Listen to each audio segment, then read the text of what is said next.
Molt bona vesprada, Júlia. Bona vesprada, Carolina. Bona vesprada a totes. Què el dic, Júlia o Júlia? Júlia. Júlia. M'agrada molt aquest nom. Júlia, estàvem parlant d'aquest ingrés del mínim vital que comporta moltes dificultats per als més vulnerables. Quines exactament?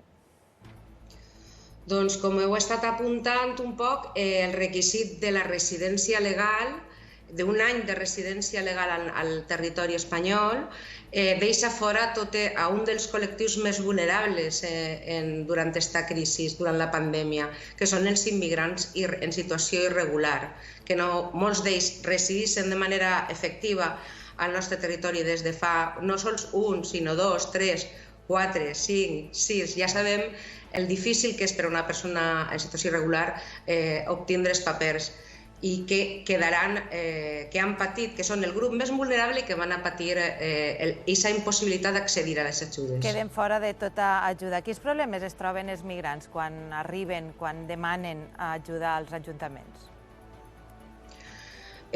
Doncs un dels problemes fonamentals que estem constatant i documentant és la possibilitat, per una banda, d'accés al padró, de poder empadronar-se de manera efectiva quan parlem de persones en situació irregular que viuen en vivendes de les que no disposen contracte de lloguer o en habitacions de lloguer o directament persones sense sostre.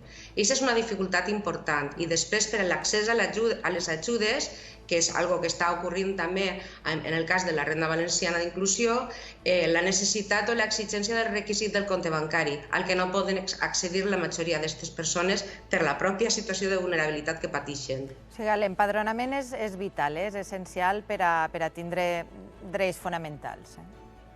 Sense empadronament no hi ha drets, diguem-ne. L'empadronament és el que et facilita l'accés al dret a l'educació, a la sanitat pública.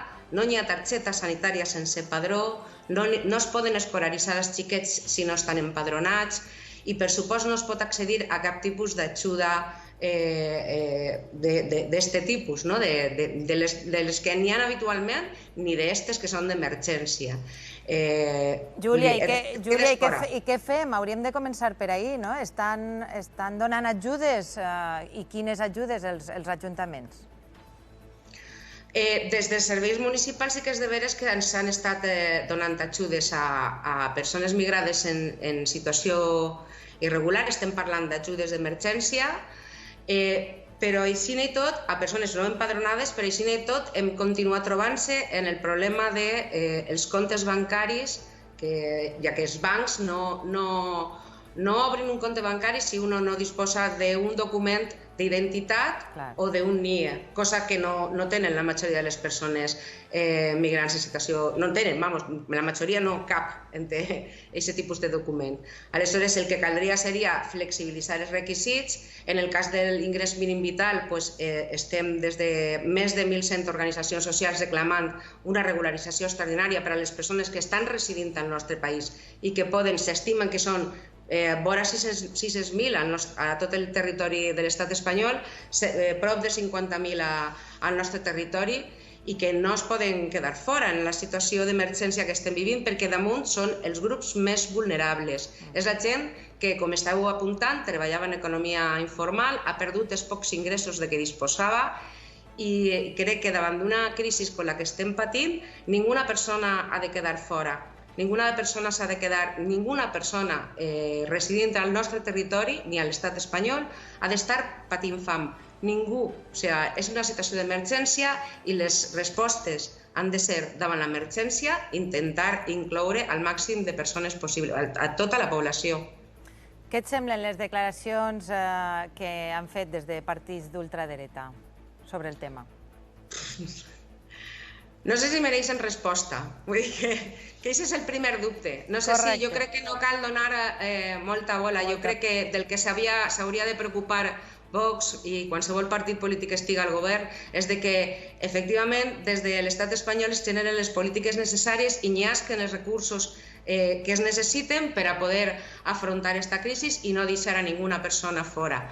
Diners que, a més, en molts casos, en gran part venen dels nostres impostos que, recorde, també paguen les persones migrants.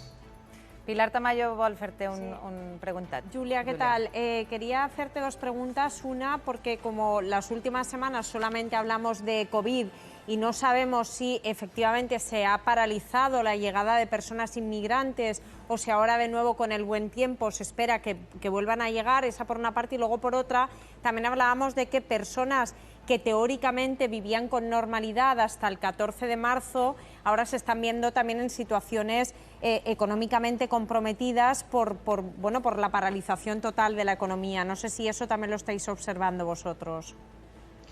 Sí, clar, és el que vos comentava. Vull dir, en relació a la teva primera pregunta, dir que mentre les fronteres han estat blindades o tancades és molt més difícil. Està clar que la gent, com vosaltres mateixes apuntaven, la gent no ve per gust.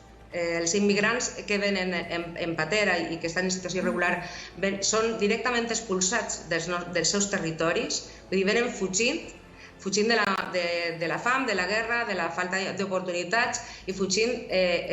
I d'això, en gran mesura, som responsables les economies del nord, les economies fortes que contribuïm a l'espoli de les seues riqueses, que estem acabant en el mig ambient en molts casos. La gent va continuar eixint. La resposta no és tancar fronteres, sinó solucionar. Ningú vol eixir de sa casa per gust. Ningú deixa la seva família i ho deixa tot i es juga la vida i paga i endeuta la seva família per ficar-se en una patera de la que no té ninguna garantia de poder eixir ni tan sols per cobrar un ingrés mínim vital.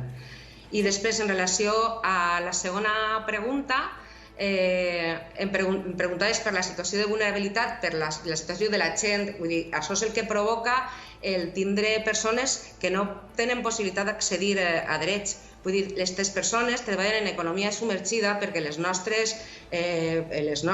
polítiques d'estrangeria, la nostra llei d'estrangeria, no permetís que ho facin de manera regular i no n'hi ha control respecte a això. Aleshores, aquestes persones són les que queden sense cap protecció.